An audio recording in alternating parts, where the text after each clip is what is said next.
Vínculas, la radio de IES Valle de Uco.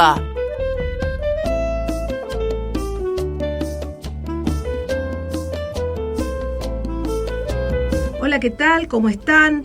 Aquí estamos haciendo un nuevo programa de Elegimos Hablar de Esto. El programa de la radio Vínculos, la 89.7, la radio del IES 9015 Valle de Uco. Mi nombre es Liliana Tulis y le saludo a mi compañera Lore Rosales. Hola Lili, buen día. Hola Lore, ¿cómo estás? Gracias Darío por estar del otro lado, Geraldine, la directora de la radio que anda por ahí. Bueno, haciendo un nuevo programa en estos 10 años que estamos cumpliendo en el mes de mayo, así que vamos a tener algunos programas especiales para esa fecha, ya se los vamos a ir contando.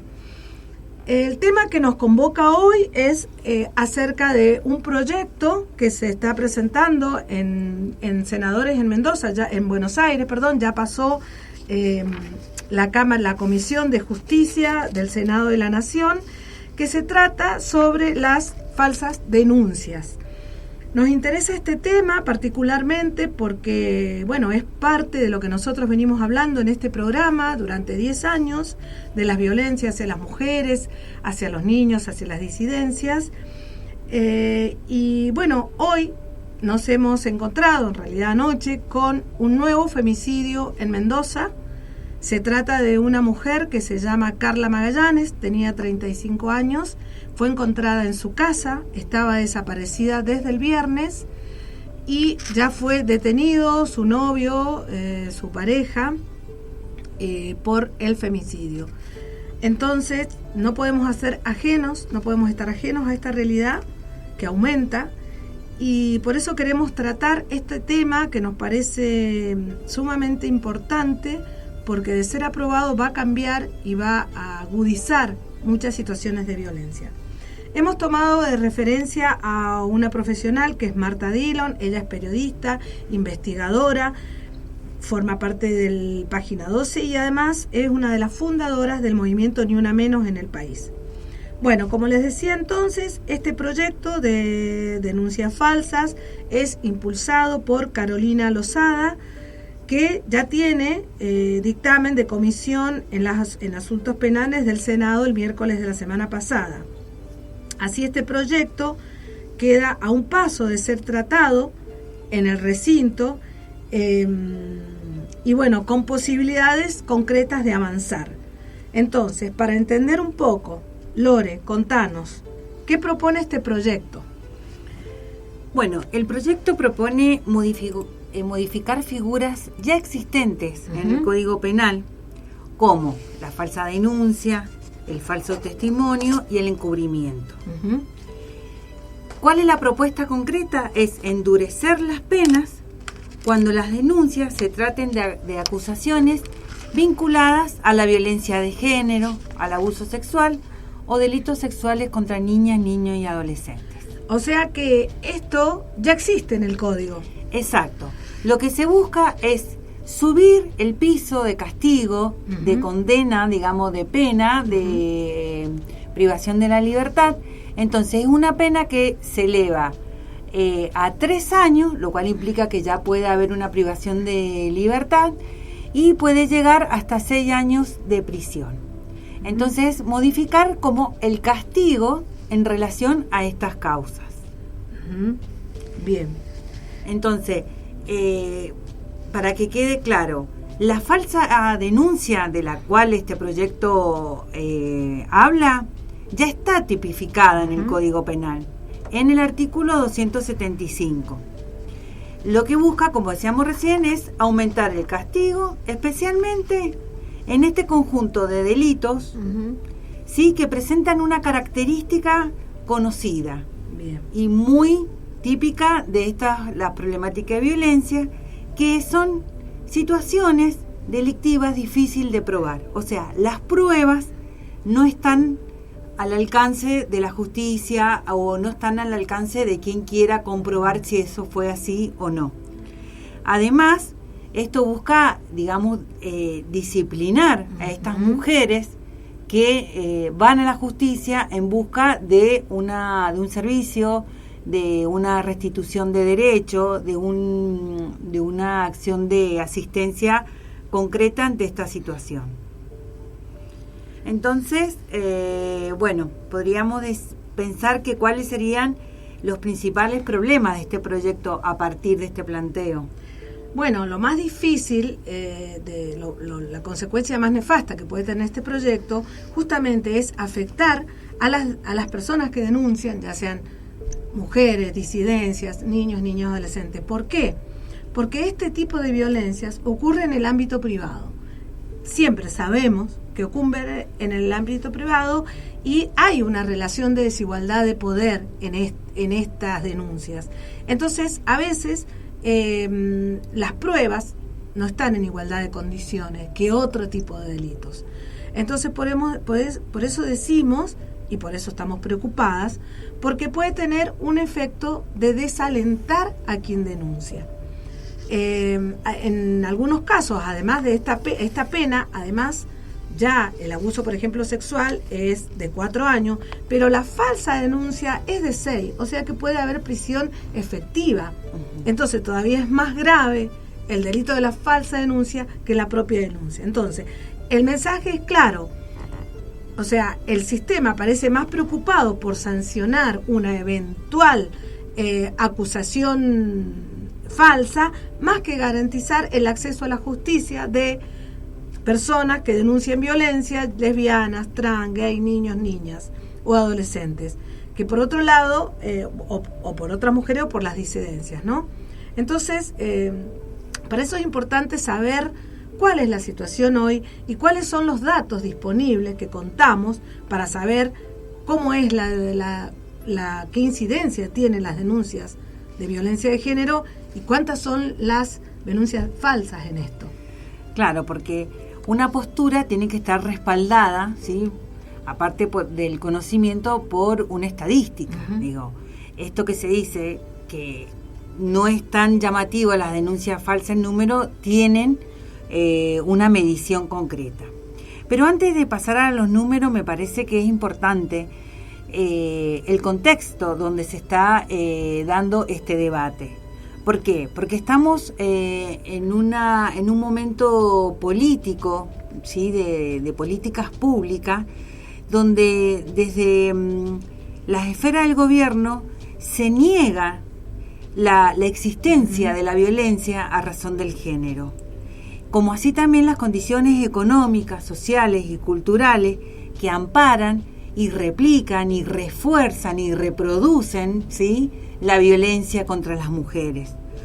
Esto también lleva a negar que en situaciones de desigualdad económica material, la violencia no afecta a todas y a todos por igual. Afecta a las mujeres en mayor medida.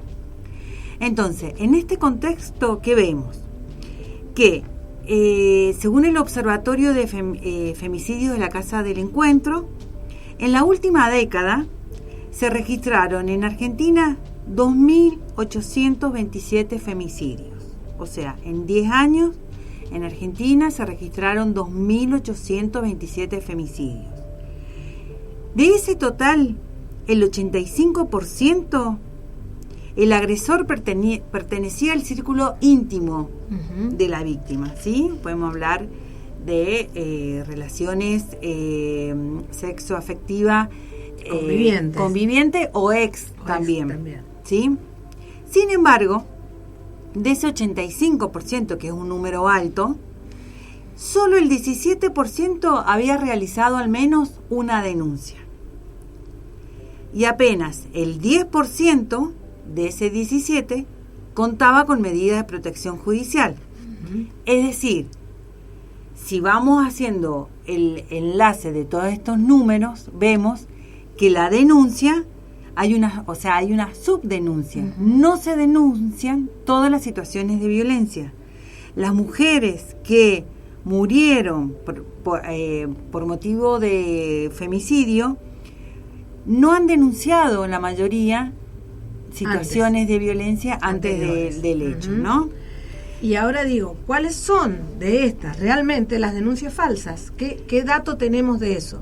Bueno, en contraste, distintos estudios internacionales como lo es el de la ONU, Mujeres, que es una institución de gran trascendencia internacional, ubican las denuncias falsas en de estos delitos en niveles marginales, menos del 1%.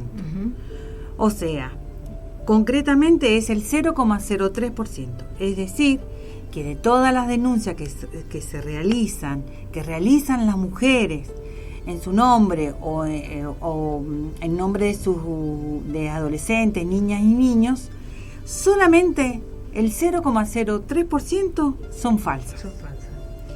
Entonces, estamos hablando de un proyecto que busca combatir una porción muy mínima, ¿sí?, de una problemática muy mínima en relación a la magnitud de las denuncias reales, ¿sí?, verdaderas, y denuncias que afectan la integridad de una persona. O sea que las consecuencias de esos delitos son muy graves, como puede ser, en su máxima expresión de violencia, el femicidio, que como ya vimos es un número muy alto. Muy alto. Entonces, ¿cuál es el problema realmente con este proyecto de ley?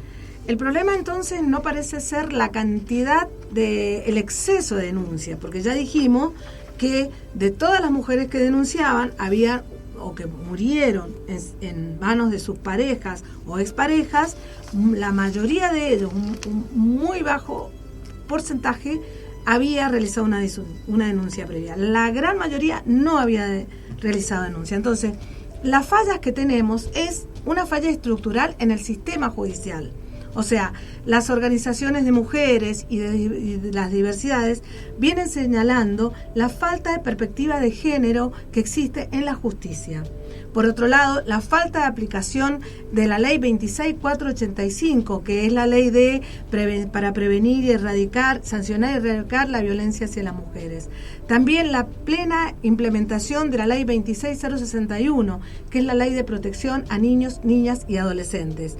Entonces, lo que hace esta falta de perspectiva de género en el Poder Judicial o el incumplimiento de las leyes es una persistente práctica de revictimización de las mujeres y que es una barrera justamente para ir a denunciar. Entonces, sabemos que las denuncias son a veces complejas, que hay una revictimización porque la mujer tiene que ir a denunciar en varias oportunidades, tiene que ratificarse, tiene que hacer pericias. Y también hay algunas cuestiones que tienen que ver con argumentos que ya están descalificados, por ejemplo, el síndrome de alienación parental. Eso hace que se haya habido una baja en las denuncias de abuso sexual, porque las parejas o los agresores entienden que los niños o las niñas están influenciadas por la otra parte. Eso está descalificado. Ya sabemos que el síndrome de alienación parental en los temas de abuso sexual no es algo científico, ¿sí? También sabemos que hay un desmantelamiento de las políticas públicas, no existe más el acompañar, que era un programa donde la mujer, cuando la mujer denunciaba, podía tener un subsidio y una ayuda por unos meses para desvincularse del agresor.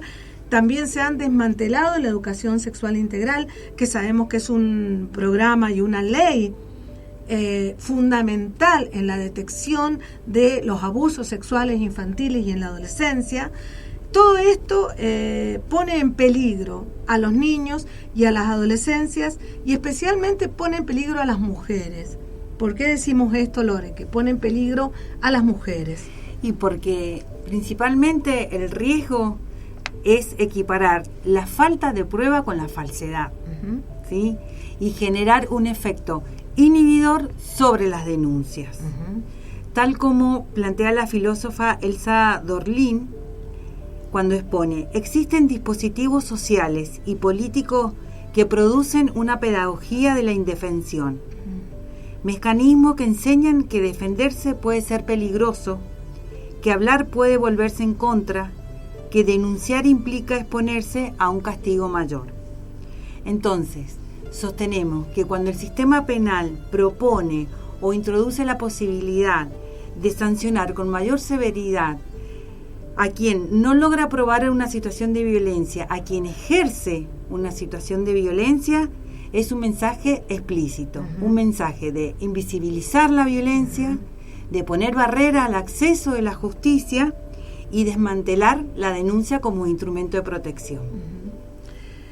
Bueno, desde aquí, desde este programa, desde nuestra formación como trabajadoras sociales, peritos judiciales, esperemos que no avance esta iniciativa.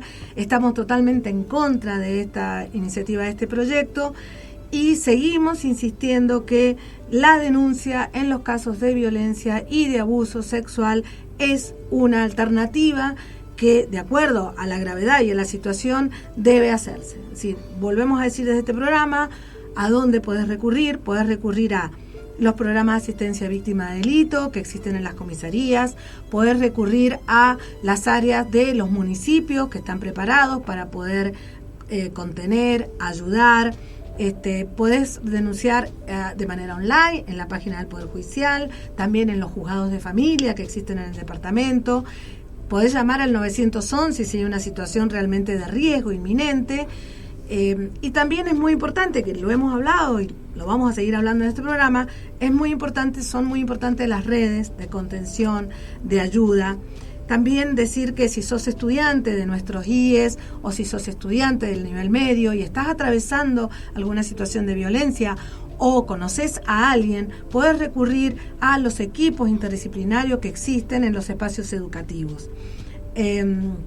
Sabemos que a veces no es fácil, pero creemos que es la manera. No hay que desalentar las denuncias. Hay que realizarlas porque también las medidas de protección que se dan, que pueden ser la exclusión del hogar, la prohibición de acercamiento, son fundamentales para evitar que la violencia vaya en escalada. Así que desde este programa les decimos que estamos también a disposición para informar y formar acerca de cómo hacer una denuncia, cómo realizarla. Están también los teléfonos de la radio, nuestras redes, para poder acompañar a alguna mujer que esté en alguna situación y lo necesite. Bueno, queda claro entonces que estamos absolutamente en contra de este proyecto. Rechazamos ampliamente el proyecto de falsa denuncia y sostenemos que tenemos que exigir mayores políticas públicas en protección de la violencia contra las mujeres, las niñas y adolescentes y diversidades. Sí. Y trabajar también más con los equipos del Poder Judicial para, afilar la perspectiva de género y que puedan trabajar pensando que no es lo mismo una denuncia de una mujer en situación de vulnerabilidad, una mujer que tenga alguna situación más de contención o depende de dónde viva, depende de su contexto. Eso es tener perspectiva de género, pensar que esto es sistemático hacia las mujeres y que debe una desigualdad estructural que debe ser tratada de esa manera. Exacto. Así que bueno, antes de irnos vamos a poner en el aire un audio que nos ha mandado, que quería estar con nosotros pero no pudo, la licenciada Luisina Blanco. Ella es trabajadora social y es la referente, coordinadora provincial del programa de Múmala en la provincia de Mendoza, forma parte también de Múmala a nivel nacional y también ella nos manifiesta su rechazo y su preocupación por este proyecto. Bueno, gracias Lore por haber estado en esta conversación. Gracias a vos, Lili, la verdad que interesante el tema y a seguir militando el no proyecto de la falsa denuncia. Así estamos, vamos a seguir hablando de esto. Les contamos también que en mayo vamos a tener nuestro aniversario, 10 años, y vamos a tener algunos programas especiales para de alguna manera celebrar que hemos llegado a 10 años con este programa en el aire. Bueno, muchas gracias por habernos escuchado. Estamos en Podcast Academia también, FM Vínculos Academia, estamos en YouTube, estamos en Spotify y si no, escuchanos en la radio cuando sale al aire. Muchas gracias a todos, gracias Darío, gracias Geraldine, nos vemos en nuestro próximo encuentro. Este y todos nuestros contenidos, encontralos también en Spotify y Google Podcast.